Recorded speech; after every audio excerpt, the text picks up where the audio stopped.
It's only been a week since the finale episode of This Is Us aired, and I am still hugging on to this show and moments from one character in particular, Miguel. Jon Huertas played the doting second husband to Rebecca, portrayed by Mandy Moore, on the show, and viewers couldn't get enough of their surprise love story. But Miguel wasn't just a husband. He was a friend, a confidant, and a true supporter of the Pearson family. And here with me now is Jon Huertas to talk about his favorite moments from the show and what it meant to him to bring Miguel to life and be a part of just this amazing movement that became This Is Us. So, Jon, welcome to the podcast.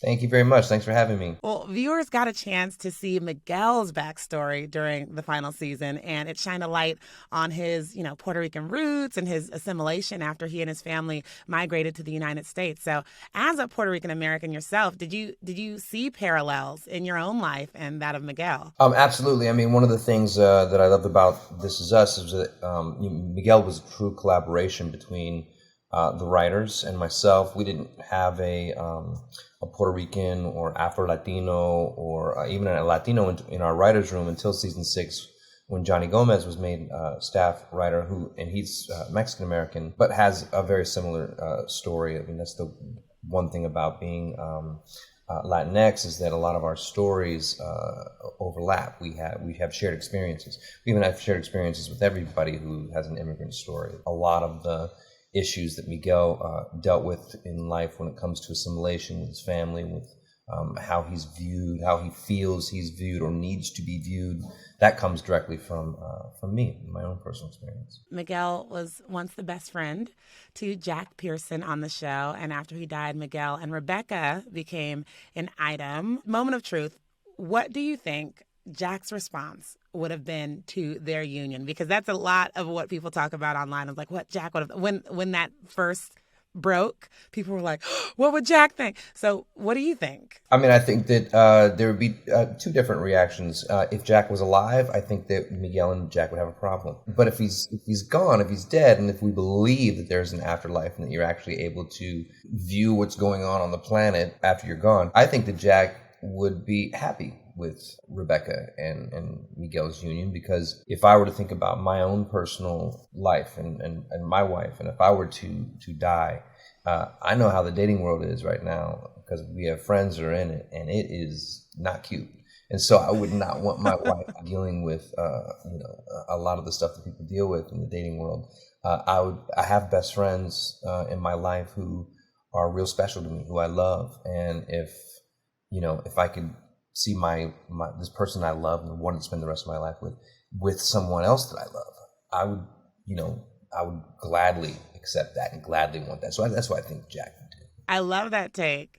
Well, this show certainly became a staple in many households. The storylines, the feuds, the love, it had everything. So why do you think these stories resonated so much with viewers, and which parts of Miguel will stay with you? I think almost every scene in some respect resonated with viewers, because the great thing about our show is that our writers are able to take pieces of themselves, pieces of conversations they have with us, the actors. That way the audience can see or find themselves in every moment, every situation, every character, or a specific character that speaks to who they are, who someone in their family is, what they're going through. I think every part of the show probably resonated with our audience, and that's why our audience kept coming back.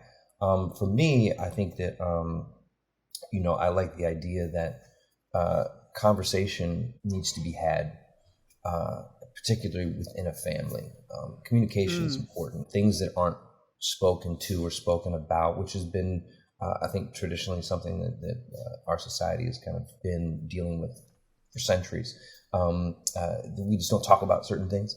But those are the things that can boil over and become explosive when they finally do come to the surface. And if we start talking to each other and communicating with each other earlier in life, from a young age, especially when it comes to mental health, when it comes to things that people, sometimes I think within our own family, we feel like people can't handle things. But I think humans are much more resilient than we give ourselves credit for. We can handle the hard truths. So I think that's what I'm taking from the show, is that if we communicate with one another, we can handle the hard truths. That is so true. I mean, seriously, and that's something that comes up in the Black community as well, in Black families, like, we don't talk about that. We don't. And so watching this show, for me, has been kind of just eye-opening to where, yes, like, I am going to just sit down and have this conversation. You're so, so right. So thank you for that. Yeah, I mean, that's the thing with machismo, which comes, is big in the Black community and Latino community. It's like,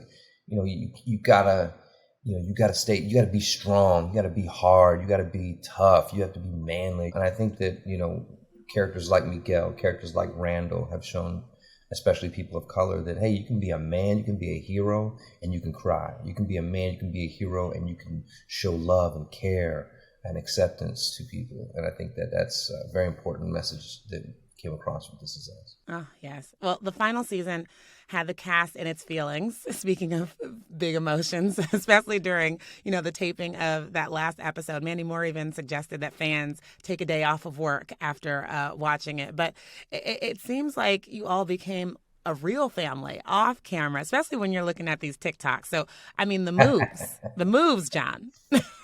I can dance, homie, on two-step. Y'all looking at something like a true player. A girl told me that a man that can dance might can possibly get down with the tool in his pants. I've been dancing all my life. Look, I'm a triple threat. I hope TikTok proves that. How long was the practice for just the TikToks? Not very long. We don't have a lot of time between scenes to rehearse, so it's a testament to everyone on the cast and how fast they can pick up that little bit of choreography. But none of the choreography was really hard, so everybody is able to kind of follow along and watch. And we would work on something for 5 minutes, 10 minutes, depending on what it was. And the big one, like at the wedding, that was probably 10 minutes of.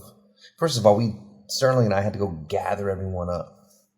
Find everyone and say, hey, come on, let's do this. Because it was a big scene and we had a lot of people in it. We wanted everybody to be involved. And so we had to go gather everyone up. And this is between takes. And so, people want to go off and they want to make their phone calls, do their text messages, do their own posts, go to craft service and get a snack. And we were like, nah, y'all need to come and learn this wobble so we can wobble with it. So we can wobble with it.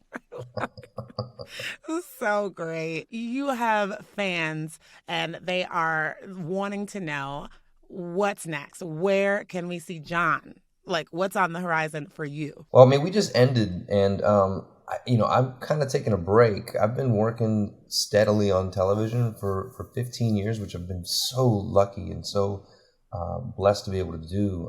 So now I'm really trying to find the perfect kind of on-camera gig. I'm directing. I'm going to be directing a bunch of television this year, and I'm going to do that until that perfect kind of role that really speaks to me and speaks to what I want to do and say as an actor. My company, West Side Stories, is working with my team, and we're trying to develop and find IP and find the right story to kind of tell. I love it. Well, this has been so great, Jon, and congratulations on an incredible 6 seasons with This Is Us. You guys gave us so much, so thank you. Thank you. Thanks for having me on.